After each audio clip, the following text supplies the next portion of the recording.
Hello and welcome. Today we're going to be talking about USPS incentives. I'm Kevin Dorsey, Director of Marketing here at Thysse, and with me I have John.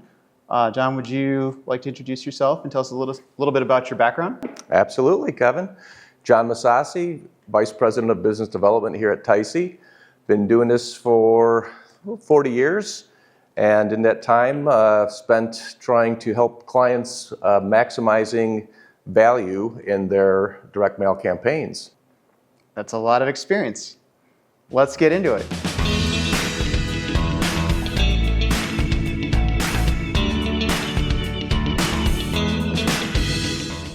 So when it comes to direct mail and ROI, what are some of the biggest cost centers in mail? Direct mail is an incredibly powerful tool, as you know, and a growing channel.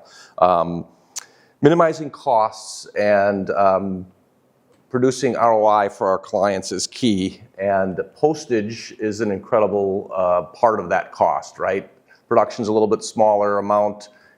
Postage and optimizing postage is always the key with clients. So when we get into these large campaigns, being able to deliver cost savings is key. And the USPS has now offered support in this area, so it's not just up to the mailers or the production side of things. The post office has incentives also that they've provided. So the USPS is, and it's a little bit confusing, which is part of the reason we're doing this video. We get a lot of questions about this, but they've broken it down into promotions, add-ons, and incentives. What's the difference between these different categories? Yeah, the promotions are usually tactile, sensory, technology, things you're adding to them. Add-ons are features like tracking, informed visibility add-ons. The other piece of this is incentives. So they will give you incentives for the more you're mailing and efficiencies. Okay, so incentives is really kind of focused on growth and volume, and the promotions are really focused on elevating mail pieces, encouraging brands to experiment with different things that maybe they didn't in the past, but the incentive helps them take that risk. Yes, that is correct. So let's get into it with the first incentive. The first incentive, I think, is called the growth incentive.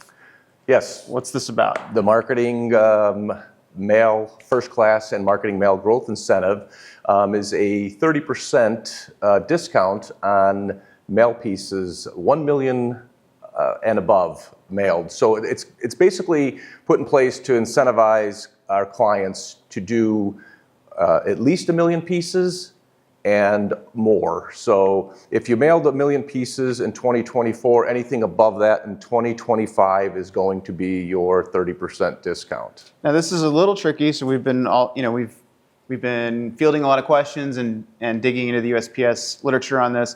So if I mailed 900,000 pieces in first class mail last year, and in 2025 I do 1.5 million, do I get the 30% credit on my whole volume above 900,000, which would be 600,000 pieces, or is it just on the 500,000 that's over the $1 million threshold? It would just be on the 500,000 that's over the $1 million threshold that you would receive the discounts on. Okay, and if last year I didn't hit 1 million in overall volume, can I still take advantage of this incentive? Yes. Yes, you can. So I would just have to get to the 1 million threshold, and then anything above that qualifies for the 30% discount? Yes, that's correct. Okay. And let's say in 2024 I mailed 2 million pieces. In 2025, do I get the credit starting at 1 million pieces, or do I have to exceed last year's volume? Aha, you marketers are always thinking of everything, aren't you? You have to be over your threshold of 2024. So you'd have to do over 2 million pieces. And over 2 million, that's where I'm earning that 30% credit. Correct. Okay, that's kind of tricky, but I think that's clear. Yeah. So once I've earned that credit, first of all, how do I earn that credit? Like, when does the USPS calculate it? So they are calculated 3 times per year, June, September, and December, and then they are issued the following month. Okay, so my December credits are issued in January of 26. That is correct. So I'm assuming that means I get to use these credits beyond 2025. Yes. So that's through I think it's through the end of that year, 2026, that you can You have a whole year to redeem them. Okay. And so for the June credits that are issued the following month, can those be used as soon as they're issued? Yes, July. Okay, so you could actually affect your postage costs in 2025 taking advantage of this. Yes, you can have an impact that same year. Okay. Awesome. Well, I think that pretty much breaks it down. Should we jump to the next incentive? Sure. All right, so incentive 1 down, moving on to incentive 2. Marriage mail. Yes, it is not what you think it is. You cannot take a postcard and put it together with a letter and get a discount. It is a little bit more involved than that. Okay, so what is marriage mail? Marriage mail is when you have 4 businesses sharing the same direct mail piece. So Exactly 4, or is it 4 or more? 4 or more. 4. Okay, so it can be more than 4. Yeah. So a plumbing company, a HVAC company, non-competitive companies. Yes. That could go together and this would also be something you'd see in coupon books where there's lots of different brands that are getting together in a single mailing. Yes, correct. Okay, so how does this incentive? How does it work? The 10% discount, you have to have 4 businesses sharing a single mail piece, and it needs to be 2 ounces or less, and a minimum of 200 pieces. Okay. So you said this is an instant discount? Yes. So as long as you qualify, you're hit. Now I think there is some fine print in this one too. So other than the 200 piece minimum that you would have to hit anyway to qualify for marketing mail, is there a volume threshold or limit that you have to hit to qualify for this? Yes, you'll need to do 10 mailings annually, at least 10 mailings. Okay. So the 2 ounces needs to be less than 2 ounces, needs to be at least 200 pieces, and 10 mailings throughout the course of the year. Okay. So these could be small mailings, Yes. but there have to be 10 of them. Yes, and you can split the postage between the 4 businesses, so it's kind of a nice little unique incentive, but it cannot be married with other postal incentives either. So you can't combine the marriage mail discount with the growth incentive. That is correct. Okay, so you got to pick one or the other. Correct. Okay. So why should businesses take advantage of this?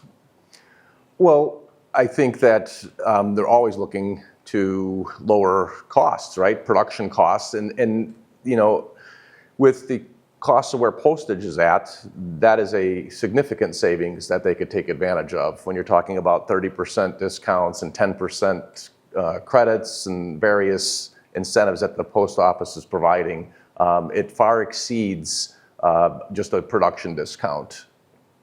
And so we're not really, the promotions and add-ons is not really what we're talking about today, but those can be combined with the incentives. So you could take advantage of up to, I think, 7% off in promotions, and also 30% or 10% depending on what you do within incentives. So the USPS really is trying to create pathways for high volume mailers to be successful, it seems. Yeah. Maybe not the smaller mailers, but if you're... Sure, if you're doing a lot of mail volume, the whole idea and key is to just keep businesses sending mail, right, and doing mail. And again, it can be significant, as you mentioned.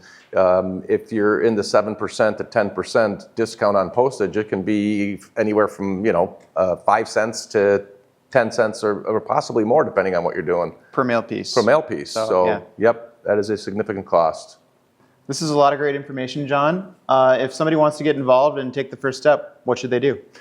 The key is to make sure that your strategy, you're planning for your strategy, right? So you want to start this process in the prior Q4 of 2024 for 2025. But it's not too late, obviously. The USPS is where you would go to sign up and register for these promotions and or incentives. They have windows of when these all hit throughout the year, so take a look at the calendar and plan accordingly. I would recommend that you speak with one of our mail experts here at Thysse. Please reach out. You can go to Thysse.com or reach out directly to us, and we will put you in touch with someone. The key, again, is taking a look at your overall marketing strategy for direct mail and having some input on what can be really impactful versus what may not be as that impactful as far as cost goes, and where you're going to get your ROI, your best ROI on doing these campaigns. Wonderful. Well, John, thank you very much for your time. I know you're very busy. And thank you also for watching. Hopefully you got something useful out of this. Kevin, it's been a pleasure. As always, anytime we can talk about how we can help our clients with ROI and saving money and postage is always a great thing.